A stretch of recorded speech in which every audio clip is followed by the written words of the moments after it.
Episode 77। और क्या हाल चाल, सब बढ़िया। तो बिना किसी देरी के शुरू करते हैं। तो जैसे कि आपने पिछले एपिसोड में देखा था कि हमारा जान यहाँ पर जितने भी बंदे लड़ रहे थे ना, सबको नजरअंदाज कर एक स्क्रॉल के पास पहुंच जाता है। मतलब कि एक बॉक्स के पास पहुंच जाता है। इस बॉक्स में 3 स्क्रॉल रखे हुए थे। ऐसे होते तो 4 हैं, लेकिन हमारा जान इस बॉक्स के अंदर से एक स्क्रॉल को गायब कर देता है। 3 स्क्रॉलों को लेकर यहाँ से भागने लगता है। इतने में गूनी चलता है तो वो हमारे जान के सामने आ जाता है। जान चलता है तो गूनी को ये तीनों स्क्रॉल पकड़ा देता है और उस पर एक अटैक भी कर देता है और यहाँ से 9 to 11 बोला जाए तो यहाँ से गायब हो जाता है। अब गूनी भी समझ जाता है कि शायद उसका काट लिया गया है, इसलिए गूनी चलता है और हाँ अब आगे। अब जैसे गूनी को पता चलता है कि जान ने उसे अपने ही जाल में फंसा दिया है तो गूनी यहाँ पर परेशान हो जाता है। गूनी चलता है तो तुरंत यहाँ पर जोर से चिल्लाकर कह देता है कि हम स्क्रॉलों को बांट सकते हैं। अब भाई साहब जैसे गूनी एक कहता है ना, तो यहाँ पर जो लड़ाइयाँ हो रही थी ना, वो एक पल के लिए, सिर्फ एक पल के लिए शांत होती है और दोबारा से लगे तिरी होने लगती है। इतने में हमें बताया जाता है कि जो गूनी के पास स्क्रॉल थे ना 3, उनमें से एक तो गूनी के पास आ जाता है लड़ कर, एक चला जाता है मान जिया पवेलियन का स्टूडेंट सॉन्ग किंग के पास, और जो लास्ट वाला तीसरा स्क्रॉल है ना, वो मेरे ख्याल से आधा आधा हो जाता है बिंग सुई के पास, और जो पिल पवेलियन का मेन फेता ना उसके पास। बोला जाए तो वे दोनों आधा आधा बांट लेते हैं उस स्क्रॉल को भी। अब इतने में हमारे जान को बताया जाता है। जान चलता है तो सारी बातों को और यहाँ पर सभी को नजरअंदाज कर अपने ग्रुप को लेकर आगे बढ़ने लगता है। अब जैसे जैसे हमारा जान इस पर्पल महल में आगे बढ़ता जाता है ना, तो उसे सामने एक स्टोन, बोला जाए तो पत्थर का दरवाजा दिखता है। जान चलता है तो अपने ग्रुप को लेकर इस पत्थर के दरवाजे के अंदर चला जाता है। अब जैसे हमारा जान इस पत्थर के दरवाजे के अंदर अपने ग्रुप को लेकर आता है ना, तो हमारे जान के पीछे पीछे होम किंग,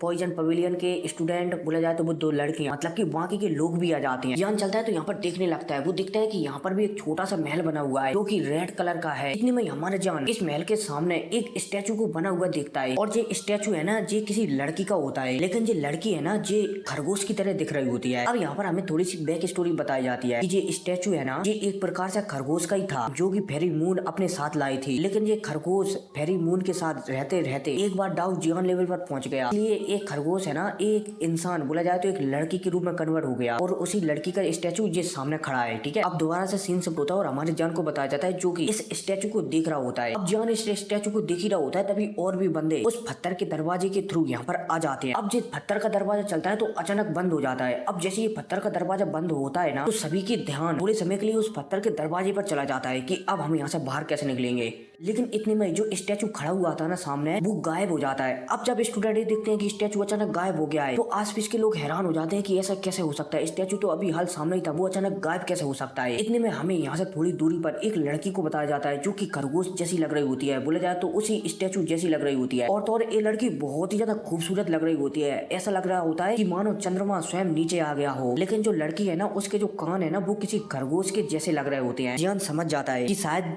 एक कोई मैजिकल बीस्ट है जो कि विकसित होकर इंसान के रूप में कन्वर्ट हो गई है। अब इतने में ये लड़की चलती है तो यहाँ पर कहने लगती है कि आप सभी का स्वागत है मेरे इस लाल कलर के महल में। मैं यूतू, मतलब कि मेरा नाम है यूतू, और मैं जो फेरी मून के इग्रहणी टेंस है ना, उसकी रक्षा करने वाली गार्ड हूँ। और जब तुम यहाँ पर इग्रहणी टेंस लेने के लिए आए हो तो मेरा फर्ज बनता है कि तुम सभी को यहीं पर जिंदा गार्ड दिया जाए, क्योंकि मैं उसकी रक्षा करने वाली गार्ड हूँ। अब भाई साहब जैसे यूतू, बोला जाए तो लंबे कानों वाली लड़की कहती है ना, तो सभी के सभी लोग यहाँ पर डर जाती हैं, क्योंकि जो दरवाजा है ना वो पहले ही बंद हो चुका है, इसलिए वो यहाँ से अब भाग भी नहीं सकते। सभी के सभी बंदे चलते हैं तो यहाँ पर कहने लगते हैं कि हम सभी को मिलकर इस लड़की से लड़ना होगा। लेकिन यहाँ पर जो पावरफुल बंदे थे ना, जैसे कि सॉन्ग किंग, गूनी और मैन फे, पॉइजन सेक्ट की वो दोनों लड़कियां, ये सभी के सभी समझ जाते हैं कि बोला जाए तो इस लंबे कानों वाली लड़की से हम जीत ही नहीं सकते। इतने में हमें यूरो को बताया जाता है। यूरो चलती है तो आगे बढ़ती है और इस लड़की के सामने खड़ी हो जाती है। अब जैसे ये लंबे कानों वाली लड़की, बोला जाए तो यूरो को देखती है ना, तो ये हैरान हो जाती है कि फेरी मून के इग्रहणी टेंस, तुम सच में किसी भी व्यक्ति के इग्रहणी टेंस को ग्रहण कर सकती हो। यूं तो चलती है तो यूरो को देखकर खुश हो जाती है कि ऐसा लगता है कि जो फेरी मून के इग्रहणी टेंस है ना, उन्हें तुम लेने के काबिल हो।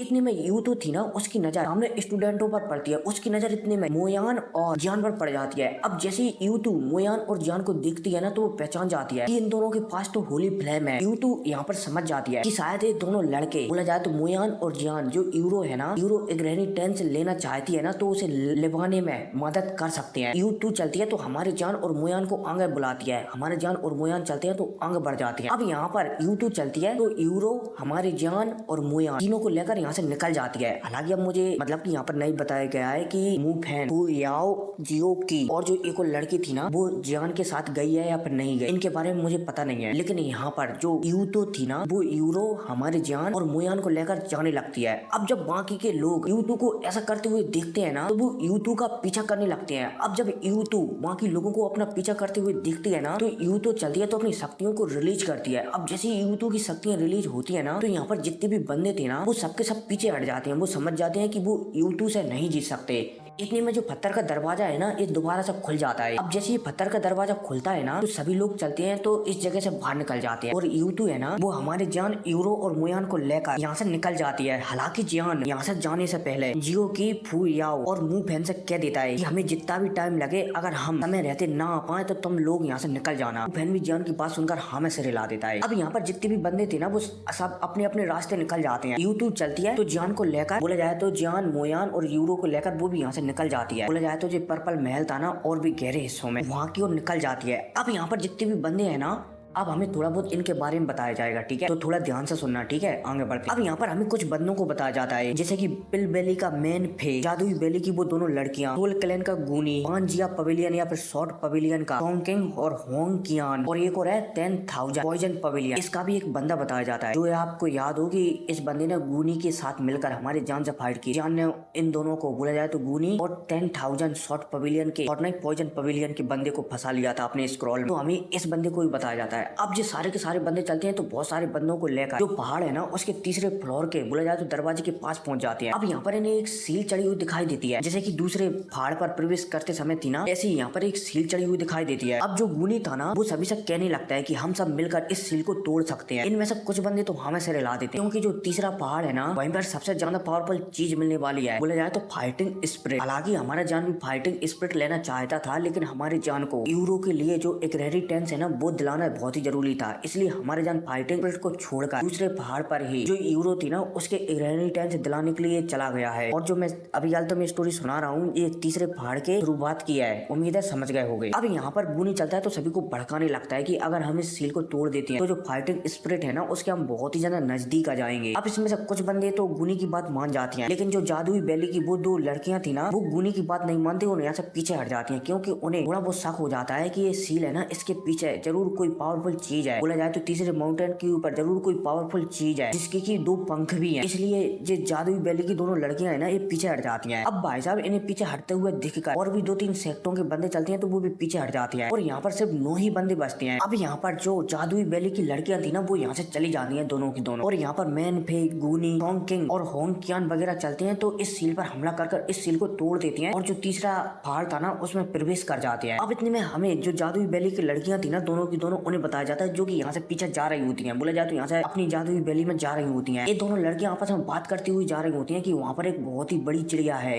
जो कि बहुत ही ज्यादा खतरनाक है क्योंकि ये जादुई बेली से आती थी ना तो इनके पास कुछ ऐसी टेक्निकें थी इसके जरिए ये कुछ आगे की चीज भी देख सकती थी। इसलिए दोनों की दोनों लड़कियां समझ जाती हैं कि वहाँ पर बहुत ही ज्यादा खतरा है, इसलिए पतली गली से वहाँ से भाग आई थी। हालांकि ये दोनों यहाँ पर आपस में बात करती हैं कि यहाँ पर बहुत जल्द एक बहुत ही भयानक युद्ध छिड़ने वाला है क्योंकि जुआन लैंड फैमिली के जो भी स्टूडेंट या फिर फोर्स है ना वो यहाँ पर आने वाली है। हालांकि दूसरी लड़की चलती है तो यहाँ पर कहने लगती है कि पर वो यहाँ पर कैसे आ सकते हैं क्योंकि इस जगह पर तो डाउडी के 8 स्टार से बड़ा कोई भी वॉरियर, बोला जाए तो पावरफुल कोई भी वॉरियर यहाँ से आ ही नहीं सकता। लेकिन दूसरी लड़की है तो समझाने लगते हैं कि देखो ऐसा नहीं है कि यहाँ पर कोई आ नहीं सकता, जो भी बंदा आप बोला जाए तो आधा डाउ जियान लेवल में पहुंच चुका है ना वो बहुत ही आसानी से यहाँ पर आ सकता है। बस उसकी जो शक्तियां है ना वो थोड़ी बहुत कम हो जाएंगी लेकिन वो यहाँ पर आ सकता है। अब भाई साहब ये दोनों लड़कियां चलती हैं जादुई बेली की तो ये ऐसे ही बात करते करते यहाँ से चली जाती हैं। अब इतने में दोबारा से सीन शिफ्ट होता है और फिर हमें गुनी, होंग कियान, शोंग किंग, मैन फे को बताया जाता है जो कि आगे बढ़ रहे होते हैं। अब ये सभी के सभी बंदे आगे बढ़ रहे होते हैं तभी इनमें से सभी बंदे एक सामने बहुत बड़ी चिड़िया को उड़ते हुए देखते हैं जो कि बहुत ही बड़ी थी और इस चिड़िया से एंशिएंट शक्तियां भी निकल रही होती हैं। अब यहाँ पर 8 से 9 बंदे आए हुए थे, पता नहीं कितने बंदे आए हुए थे लेकिन यहाँ पर आए हुए थे बहुत सारे, ठीक है। इनमें से 1-2 बंदे तो इस चिड़िया को पहचान जाते हैं कि ये तो वही चिड़िया है ना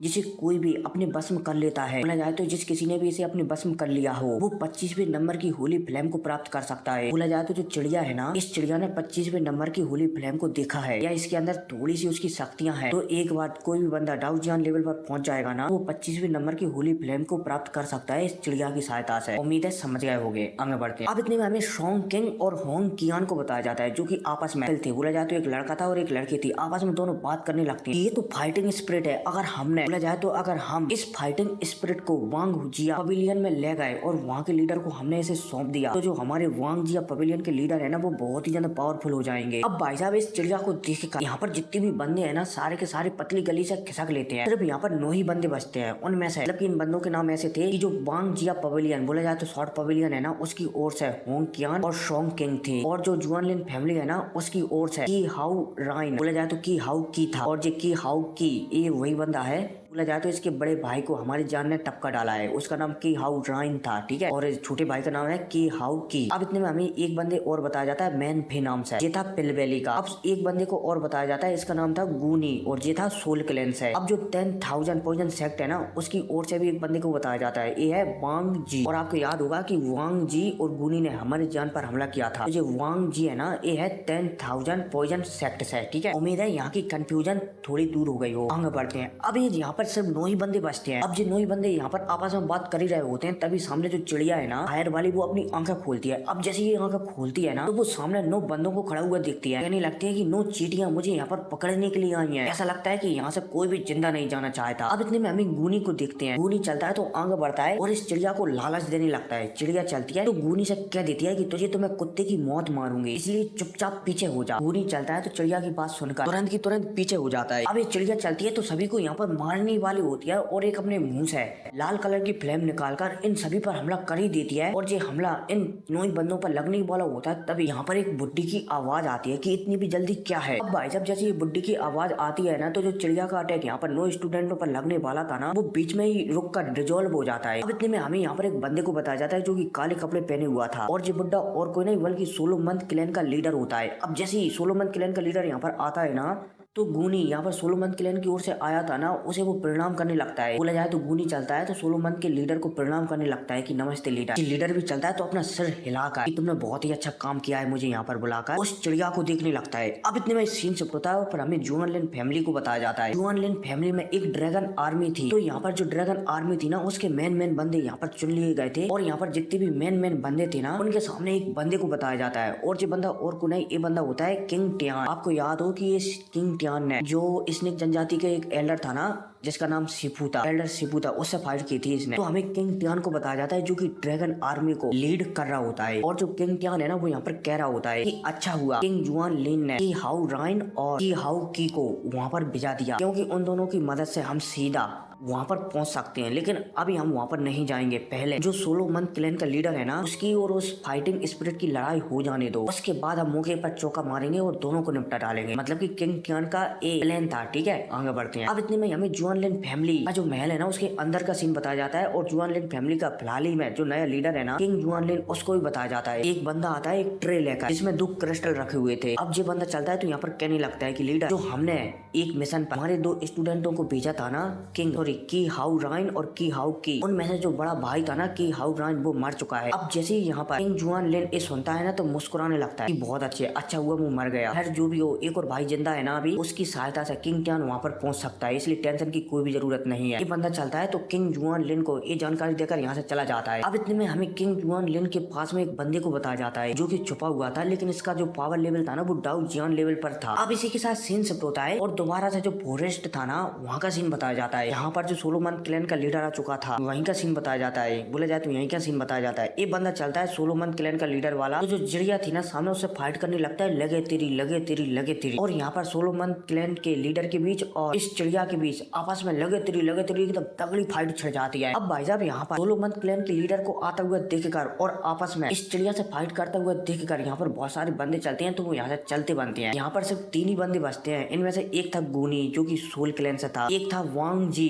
जो कि 10,000 पॉइजन पवेलियन से था, और एक था की हाउ राइन, बोला जाए तो छोटा भाई की हाउ की, जो कि जोरलिन फैमिली से था। बोला जाए तो यहाँ पर सिर्फ 3 ही बंदे बचते हैं, 3 ही स्टूडेंट बचते हैं, और जो सामने जगह है ना उसमें एकदम तगड़ी फाइट चल रही है, लगे तेरी सोलोमन क्लैन के लीडर के बीच और जो तीसरे नंबर का सबसे पावरफुल पहाड़ है ना उसके जानवर, बोला जाए तो इस चिड़िया के बीच लगे तेरी एकदम तगड़ी फाइट चल रही है। अब इतने में हमें चिड़िया को बताया जाता है, जो कि बहुत ही ज्यादा गुस्सा हो जाती है और यहाँ पर कहने लगती है कि अगर हैरी मून की मुझ पर सील नहीं चढ़ी होती और मुझे यहाँ पर आज्ञा होती कि मैं मेरी पूरी पावर को यहाँ पर इस्तेमाल कर सकती हूँ, तो तुम जैसा हाफ डाउजियन लेवल का बंदा मेरे सामने टिक ही नहीं पाता। तुम जैसे पिल्ले को तो मैं एक ही लात में यहाँ से उठाकर बाहर फेंक देती। अब भाई साहब यह कहती है चिड़िया चलती है, तो जो उसके पंख है ना उससे लाल कलर की एनर्जी निकालकर एकत्रित कर जो सोलोमन क्लैन का लीडर है ना उसकी ओर शूट करने लगती है, लगे तेरी। और सोलोमन क्लैन का लीडर भी समझ जाता है कि इस वर्ल्ड बोला जाए तो चिड़िया से निपटना इतना आसान नहीं होने वाला है, इसलिए सोलोमन क्लैन का लीडर चलता है तो यहाँ पर कहने लगता है कि ऐसा लगता है कि अब मुझे मेरी ट्रू पावर का इस्तेमाल करना ही पड़ेगा, वरना ये चिड़िया है ना ऐसे मेरे कंट्रोल में नहीं आएगी। अब भाई साहब जैसे ही सोलोमन क्लैन का लीडर एक कहता है ना तो सोलोमन क्लैन का लीडर चलता है तो एक बॉक्स को बाहर निकालता है। अब जैसे ये बॉक्स को बाहर निकालता है ना सोलोमन क्लैन का लीडर चलता है तो इस बॉक्स को खोल देता है। हालांकि ये बॉक्स बहुत ही छोटा था, लगभग एक चार्जर के बराबर, लेकिन अब जैसे ही इस सोलोमन क्लैन का लीडर इस बॉक्स को खोलता है ना तो इस बॉक्स से एक कढ़ाई बाहर निकल कर आती है। अब जैसे ये कढ़ाई बाहर निकल कर आती है ना तो जो चिड़िया ने एक फ्लेम अटैक किया था होल क्लैन के लीडर के ऊपर, तो ये कढ़ाई चलती है तो पलक झपकती इस अटैक को डिजोल्व कर देती है और तेजी से जो चिड़िया है ना उसकी ओर आगे बढ़ने लगती है। अब जब ये चिड़िया इस कुकर जैसी कढ़ाई को अपनी ओर आता हुआ दिखती है ना तो पहले तो ये चिड़िया चलती है तो इस अटैक को रोक लेती है, लेकिन थोड़ी देर बाद उसे याद आ जाता है कि जो U2 है ना पहले ही अपने काम में लग चुकी है, इसलिए मुझे भी जो सामने सोलो क्लैन का बंदा है ना इससे भी कुछ थोड़ी देर के लिए खेल लेना चाहिए। पर एक चिड़िया चलती है तो जो कढ़ाई वाला अटैक सोलोमन क्लैन ने इस चिड़िया के ऊपर किया था ना वो कढ़ाई चलती है तो यहाँ पर इस चिड़िया को कैद कर लेती है। अब जैसे ये चिड़िया कढ़ाई में कैद होती है ना, ये कढ़ाई थी ना आजकल की नई टेक्नोलॉजी वाली थी, इसलिए इसमें एक हरी बत्ती जल जाती है कि हाँ इसमें किसी को कैद कर लिया गया है। अब जब यहाँ पर सोलोमन क्लैन का लीडर ये देखता है कि उसका काम हो चुका है तो सोलोमन क्लैन का लीडर चलता है तो गूनी और इस कढ़ाई को लेकर यहाँ से निकलने लगता है। अब भाई साहब यहाँ से जा ही रहा होता है तभी हमें वांग जी को बताया जाता है जो कि 10,000 पॉइजन पवेलियन से था, और वांग जी ये वही बंदा है जिसने गूनी के साथ मिलकर हमारी जान से फाइट की थी, लगे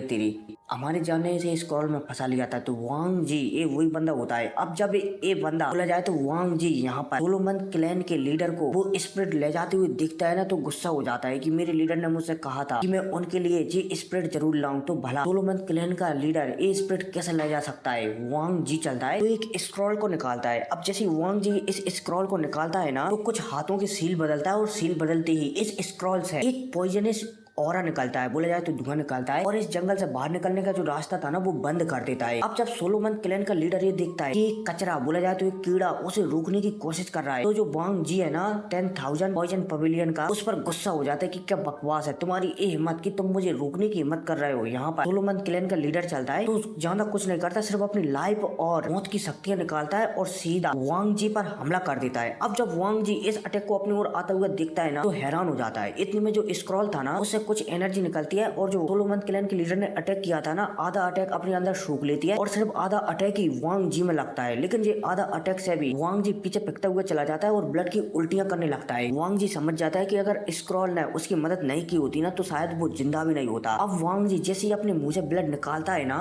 बोला जाए तो चोटिल ब्लड निकालता है ना तो इसका ब्लड हरे कलर का था। ये ब्लड चलता है तो सीधा इस फॉर्मेशन पर गिर जाता है। अब जैसे इस फॉर्मेशन पे ब्लड गिरता है ना तो जो फॉर्मेशन वांग जी ने बनाया था एक स्क्रॉल की सहायता से, इसी स्क्रॉल से एक स्पाइडर बोला जाए तो एक मकड़ी निकलने लगती है। अब जैसे ये मकड़ी निकलती है ना तो जो सोलोमन क्लैन का लीडर है ना वो समझ जाता है कि जो वांग जी है ना उसका पोजीशन जो 10,000 शॉर्ट पवेलियन है ना उसमें बहुत ही ज्यादा हाई होगा, तभी इसे 10,000 शॉर्ट पवेलियन की ये वाली टेक्निक मिल गई है। अब सोलोमन का लीडर समझ जाता है कि इस मकड़ी से निकलना बोला जाए तो निपटना इतना आसान भी नहीं होगा, क्योंकि जो मकड़ी है ना उसके 7 पैर हैं। 7 पैर का मतलब मकड़ी हाफ डाउजियन लेवल पर है। यहाँ पर सोलोमन क्लैन का लीडर चलता है तो तुरंत जो भी कढ़ाई वगैरह वो पकड़ा हुआ था ना वो तुरंत गूनी के हाथ में दे देता है और गूनी से कह देता है कि यहाँ से निकलो, जब तक कुछ समय के लिए मैं इसे रोक रहा हूँ। गूनी जैसे अपने लीडर की बात सुनता है ना तो वो थोड़ा पीछे हट डर जाता है, लेकिन वो समझ नहीं पाता कि भला वो यहाँ से कहाँ से निकलेगा, क्योंकि यहाँ पर तो कहीं पर जगह ही नहीं है निकलने के लिए। एक जगह है, वो वांग जी ने पहले ही बंद कर रखी है ताकि यहाँ से कोई भाग ना सके, इसलिए यहाँ पर गूनी था वो भी एकदम चुपचाप खड़ा हो जाता है। अब इतने में हमें इस स्क्रॉल से जो मकड़ी हीटी थी ना उसे और सामने सोलोमन क्लैन के लीडर को बताया जाता है, जो कि एक दूसरे के आमने सामने खड़े हुए थे और दोनों के दोनों हाफ डाउ जियान लेवल पर थे। अब इनके बीच यहाँ पर फाइट होने लगती है, लगे तेरी लगे तेरी लगे तेरी। सोलोमन क्लैन का लीडर चलता है तो वो इस मकड़ी से लगे तेरी फाइट करने लगता है, लेकिन सोलोमन क्लैन के लीडर को इस मकड़ी से फाइट करते समय सबसे ज्यादा परेशानी इस मकड़ी के शरीर से जो पॉइजन निकल रहा था ना उससे हो रही होती है, क्योंकि अगर गलती से भी इस मकड़ी का पॉइजन उसके शरीर में चला गया ना तो इससे बहुत बड़ा नुकसान हो सकता है। इसलिए जो सोलोमन क्लैन का लीडर है ना वो इस मकड़ी से बहुत ही ज्यादा सावधानी से लड़ रहा था, और मुझे भी मेरी आंखों की सावधानी के लिए सोने के लिए जाना है। खैर कोई नहीं, मिलते हैं अगले वीडियो में, ठीक है।